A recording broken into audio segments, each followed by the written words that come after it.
Welcome to On Trac, a podcast where we talk with agriculture and construction professionals to find out how they keep their business on track. Today's guest is Lee Parish, owner of Parish Tractor. Lee, thanks for joining us today. Hey guys, thanks for the invite. For sure, for sure. Well, Lee, I want to kick us off. I've got a little brag sheet on you guys, just some things that y'all have accomplished. So buckle up because you guys have really moved and shaked in the industry. Couple things. First is you guys have 5 locations across Mississippi and Alabama. When did you purchase your first location? I've got a pretty unique story. I actually worked for Kubota really early on. I went to work for them in 2004. And so I worked corporately for Kubota as a regional sales manager. And man, I love the industry. Love it. Love it more than anybody you know. Everybody likes tractors. I love the industry. And I guess I'm an industry nerd that's out there.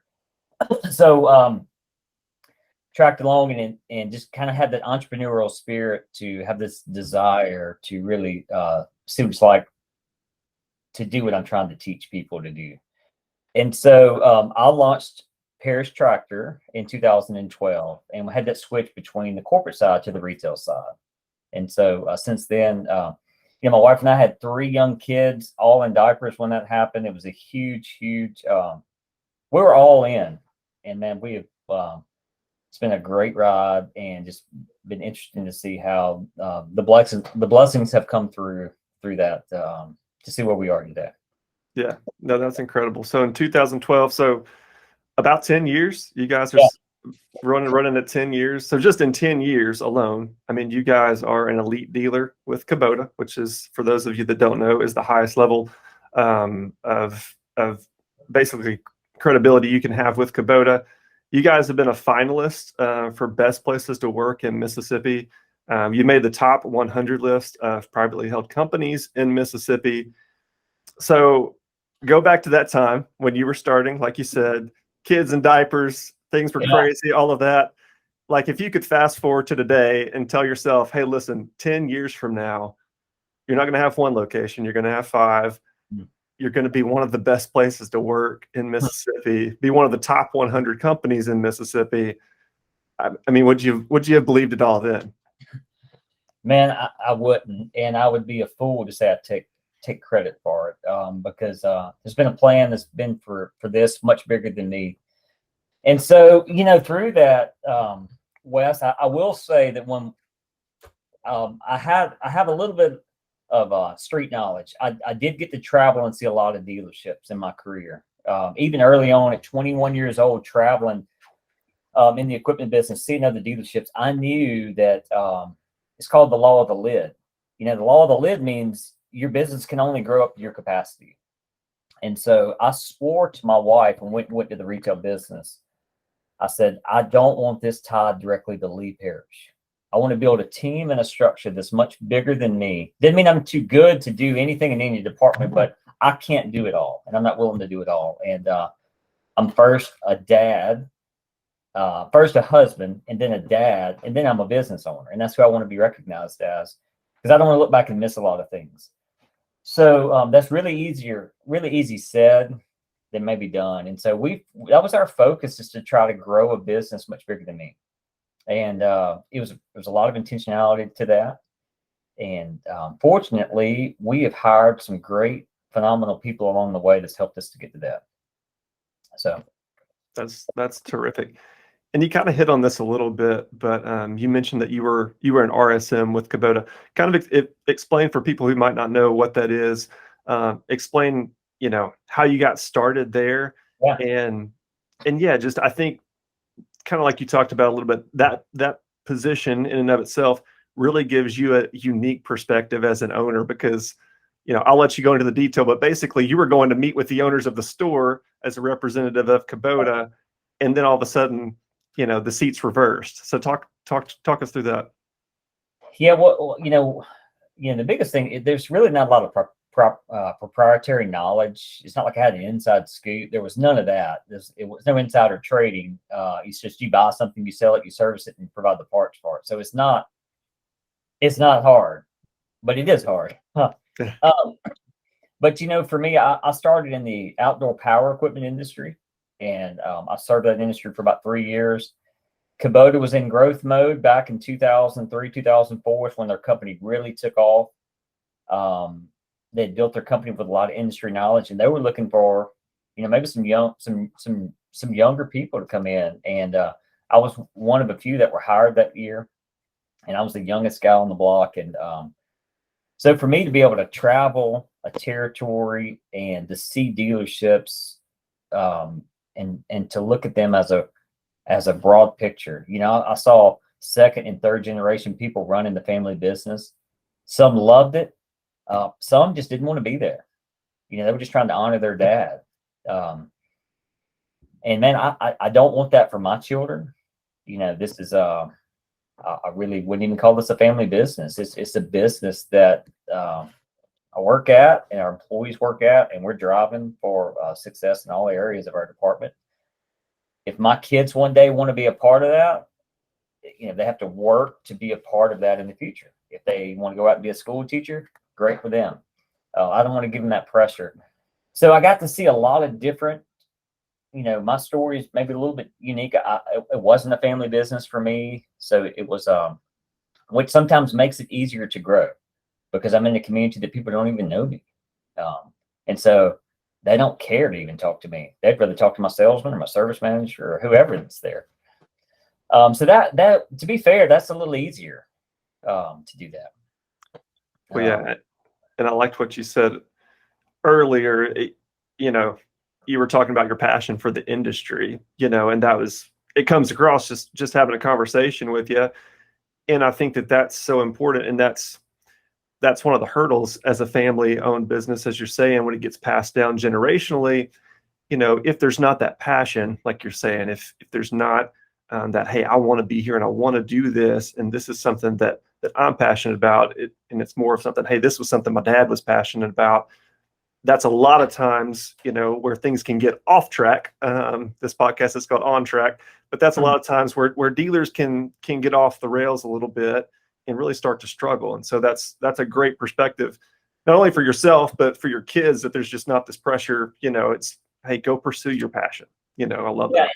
And that's huge. And to touch on that, what I didn't tell you is, my dad had a different path. In my first job out of college, I kind of followed his path.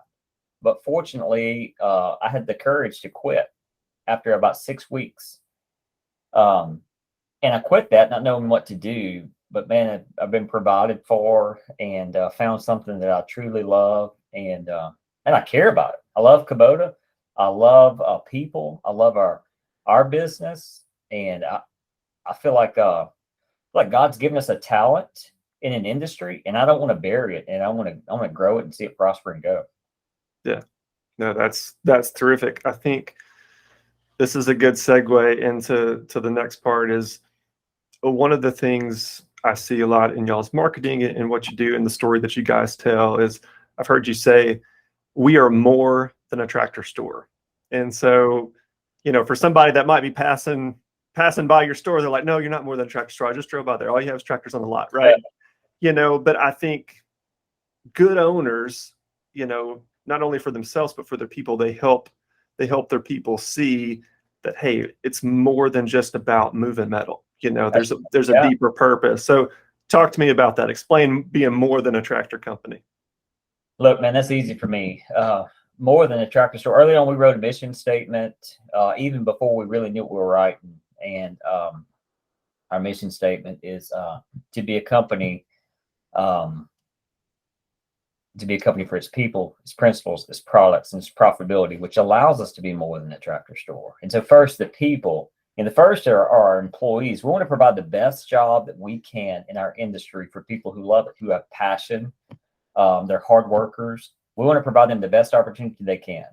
And, if a guy wants to be a diesel tech, man, there's nothing wrong with that. Don't be shameful about that. Let's own it. Let's provide you the best place to work for that. Secondly, our people are our customers. Man, we want to serve our customers well. We have a responsibility to them. We want to provide a good service for them. Also, the people in our community, we want to love them well. We want to provide for there's a social responsibility for a business inside of the community that I think is very important. Because if our community prospers, our business will prosper, families will prosper, and it's just that that life cycle. Products is another one of our P's, the 4P model. Our products is something we're not going to take on every line or every vendor that swings and shifts with the wind. We're going to be committed to what we sell, and we're going to stay true to what we sell, and we're going to be able to service that well. Profit, somehow along the way, CNN and Fox News have made profit a dirty word. We have to be profitable. We have to be profitable as a business. So do you guys. We want you to be profitable. We want our vendors to be profitable. We need that because it's sustainability for the future. Man, there's going to be some dry years. We have to store things up into the barn. We want to be prepared for that. And then our principles was probably the most important thing. We don't want to do anything illegal, immoral, or unethical to get to any of those places. And so that's what, as we teach people and we hire people, this is our mission, and we try to live by that. And if we follow these things, man, it allows us to be more than just a tractor store. Because like I said, anybody out there can just move iron. It's just you buy something and you sell it. There's nothing proprietary about it. Yeah. So that's our mission statement. So that's who we are, and that's what we want to live to. No, I love that. That's huge. And I mean, and just from being an RSM and just being in the industry a while, I can say that your people and your team are blessed to have that mission, to have that vision and that statement, because as well as I do, there's a lot of stores out there that and maybe this is an encouragement to them, is to say, hey, if you don't have a mission statement like that, if you don't have a bigger purpose than moving tractors, maybe it's time to look in the mirror and figure that out. Figure out what that is for you guys, because that's what people want. I mean, that's what people want. And I think a lot of times it's not looked upon, because in today's world, we live in a digital world where everything's trackable, right? Mm-hmm. And so everybody wants to track everything, and they want to focus on selling products. And a lot of those things that you just talked about are those things that are what really moves the needle for your business, but they're not trackable, right? Taking care of customers, taking care of your people, all of those things, living by a set of principles and foundations. Those are things that on paper are hard to track and say, hey, these are things that are helping our business. But to interrupt you real quick, culture, company culture is such a buzzword right now.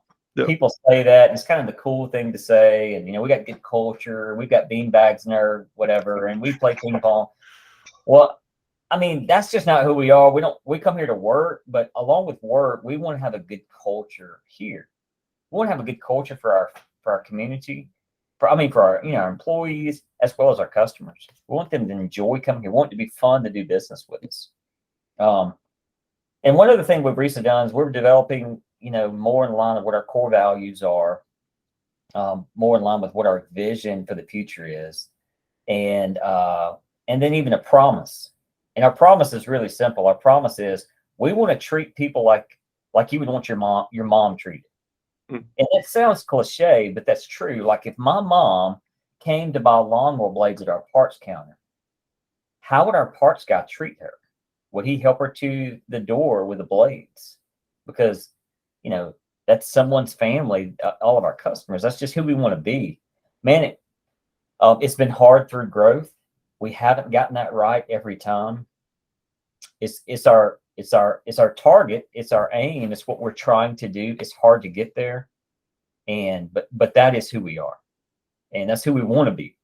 Now, we've had some struggles to get there every time. So I'm not being arrogantly saying that we hit that mark every time. So for sure. Yeah.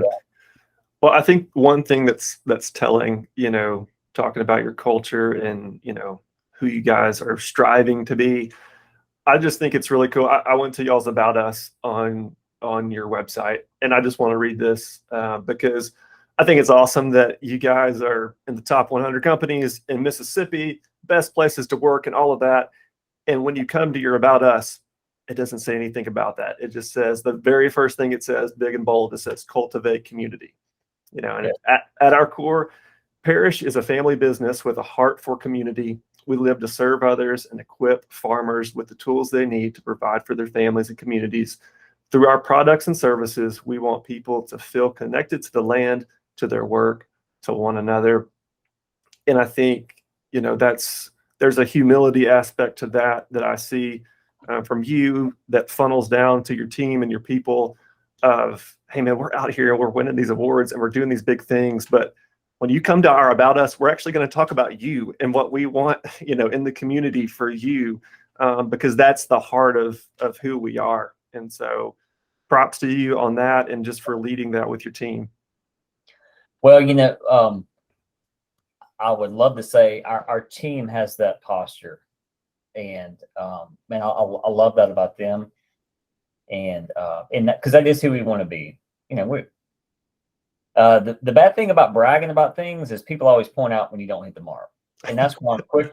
I'm quick to say is like, we don't get this right every time. I'm also quick to say, man, it's been really hard the last 3 years, two years, whatever it's been. Seems like 30 years, but COVID has thrown no one a favor. It's thrown you guys hard for you guys. It's been hard for us. The community at large is still a little confused coming out of COVID. You know, I made a vow earlier this year I would stop blaming things on COVID, and so I'm not blaming things on COVID. I'm just saying the reality is distribution's been hard. The patience for people, we're all seeing that, are low. It's been hard for employment through growth. We haven't lost people, but as we've scaled and grown, it's been hard to find good people. Yeah. Yeah. No, I can relate. Yeah, you can relate. We've made some bad hires. You know, we've hired people that look good and we got here and we couldn't get them out of there quick enough. So the last few years for us have been very tough. And hey, but we signed up for it and we're going to be resilient and we're going to work hard. And we're going to get through it. And so we're here for the long haul. Awesome. And that's a perfect segue. I was just going to talk about keeping your business on track, you know, specifically. So what, over the last 2 to 3 years, I mean, what are just some of the key things you've learned about either yourself as a leader, about your company? Just share a little bit about that. You know, for me as a leader, as the owner, it's been hard to you know, to begin to disseminate knowledge, to trust people, to build systems. You know, you can always tell yourself, hey, this, you know, I grew up in a really small town, from a really great family. And so for me, you know, sometimes those dark voices get in your head going, man, you can't do this. You're just a dumb old country boy. Like, and so there's a fight that's there, that's true, that's real, that, and so for me, you know, being around a good community of people, having a good solid group of friends, being in a peer group. And so I'm in a peer group with 9 other tractor dealerships across the country. And man, that's been phenomenal for me. And I hope it's been phenomenal for them as well. But we provide, you know, encouragement for each other, modeling. When you see someone else do something, you kind of come back with some confidence going, man, we can do that. And it's given me the confidence to hire you know, an operations officer. It's given me confidence to hire a CFO who is a CPA. You know, what better would you want on your team than that, to have someone who, I don't fully understand accounting. I have a marketing degree. I'm the weird guy who thinks out of the box. Like, you know, I don't have those skill sets. And so through this, we've been able to build that team. And I've seen that by being around just good people. You know, people always say, rising tides raise the water. And that's true. So man, that's, I don't want to get weird and hokey, but that's just what's been good for me. I can't sit here and say, hey, I read this book and I went to this college. Man, I didn't. I was probably an average student at best. Yeah, no, thanks for sharing that. I know, you know, a lot of people can relate if they're open and honest. You know, we all have that imposter syndrome that we feel, you know, and Seth Godin calls it the lizard brain, you know, and basically, you know, that lizard brain is that voice, just like you're saying, that's like, man, I'm not good enough. I can't do this. It's that fear that creeps in that can take over. And honestly, it can paralyze you as a business owner, right? It's like you can get paralysis by analysis. You can start looking at everything and just stop acting, stop making decisions. And one of the things he talks about is you have to learn how to dance with the lizard brain, you know, and learn how to dance with it versus letting it paralyze you. And I think, you know, what you mentioned, just as an encouragement to others who may be listening, is find that group, find those people who are doing what you're doing, wanting to achieve what you're wanting to achieve. Surround yourself with those people who are facing those same struggles and battles and things that you're facing, and, you know, work together to figure it out, because you're right. It's the iron sharpens iron mentality of, you know, we're better together. And, you know, when we can share ideas and help build each other up, it really puts that lizard brain to rest and helps you come home and, you know, do what you need to do for your business. You know, Wes, kind of a defining moment for me is, I don't know, 7 or 8 years ago, we had a company Christmas party, and we invited all of our employees and their families and their children. And I stood up and gave a little talk. And then when you look out across the crowd and you look into the eyes of a child whose daddy or mama works for you, I almost had a nervous breakdown. And I'm just going, man, the responsibility that the decisions that we're making is affecting these children, their future, if they eat or not, what their parents' life is like, what time dad gets home from work. And so the bear of that responsibility sometimes can be intimidating. But then you wake up the next day and you go, but man, God gave me that gift, and I'm going to lead them to a place that they need to be, to provide for their family, to see them change out of maybe a certain demographic to go forward for the future. And so that's what wires me. And when you're around those people who think the same way, man, it just makes it so much easier to do. Yeah, for sure. I mean, that's a huge encouragement. And yeah, it's so, like, you know, like, taking it back full circle, it's so much more than moving metal, you know. It really is. And, you know, then back to the community piece, you know, always think about, I'm sure you grew up playing on the baseball teams and those different things, and like you have that company logo that's on your shirt, you know, and it's so awesome to be at a place now where it's like, man, you know, now we're able to give back, and those things in the community we're able to be a part of. You know, just like other people that came before me, you know, took care of me and my family, I'm able to return that.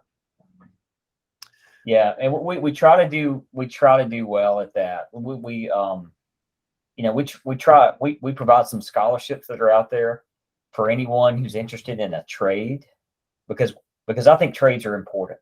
I think trades are really important.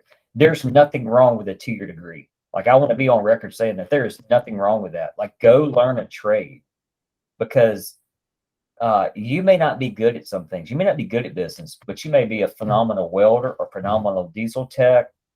You may be a phenomenal hairdresser, whatever that is. And my job in my industry is to provide that best job that you can have out there. And that's just who we want to be. And man, if we can help you get there and pay that forward, then our community will prosper and our business will prosper. For sure. And yeah, for you guys, I mean, the tech shortage and those types of things, those are very real. You know, those are very real industries and careers where people can walk in and immediately, you know, like you said, 2-year degree, whatever it is, they can start making some good money, a career level money, you know, very quickly, versus taking, you know, a more traditional path, where, you know, it might take them a minute to get where they're really wanting to be. And so it's definitely something to consider. And I'm with you. I mean, I think those are the backbones of our nation. I mean, those industries are what hold it together. Yeah. Yep. Well, cool. Well, I've got 2 last questions for you, Lee. Okay. So here we go. First one is, if you could go back and tell yourself one thing when you were starting your career, what would it be? I would like to probably calm down some, slow down a little, get out of the way quicker, and to have more confidence in the decisions that you're making, because your gut's normally right. And that's probably saved a lot of heartache. Anyway, that just, to trust your instincts more. Yeah. No, that's awesome. That's great advice. And you're not alone in that advice. We've had other people say that exact same thing, just to slow down. And it's so true. Like in the moment, it's like it's hard to see, but I'm with you. Yeah. Next one is what's some of the best advice you've been given when it comes to leadership?